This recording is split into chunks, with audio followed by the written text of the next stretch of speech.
as they say, time heals all wounds, and I think with political parties, they want to win. So even though there might be some misgivings, even though the primary season may have been difficult for certain candidates and certain individuals, not counting Donald Trump, I think eventually it's in the party's best interest to come together.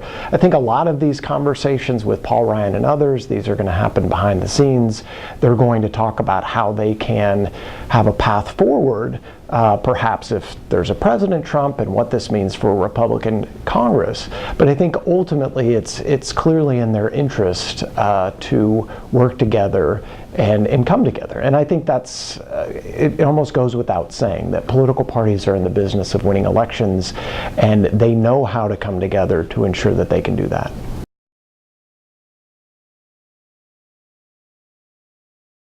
I think in terms of anybody else jumping back in the race, that's unprecedented. It's not going to happen.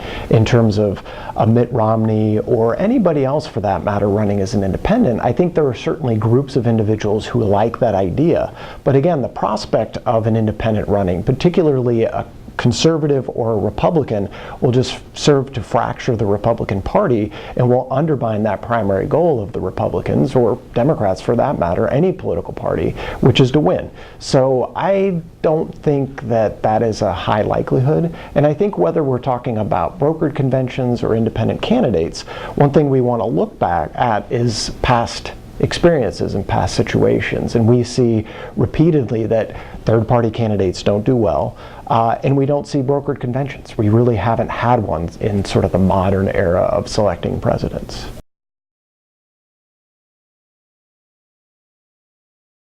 Well, I think the convention speech is the big one, right? That's really the national platform for that candidate to reach out to those voters. Again, there are going to be a lot of things that happen behind the scenes.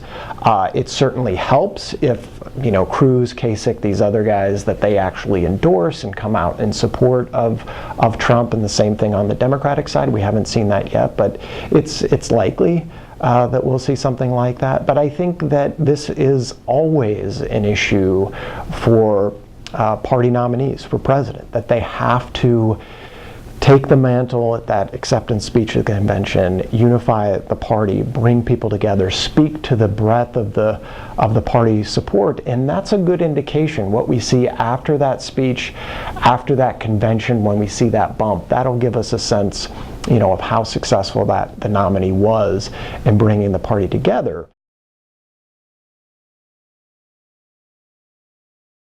My belief on vice presidents is they don't matter.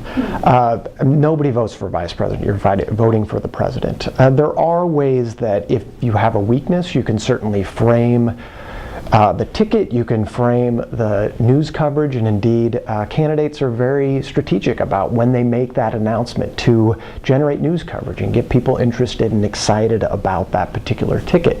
So I think if there is an impact, it's going to be more on that news coverage that follows the announcement.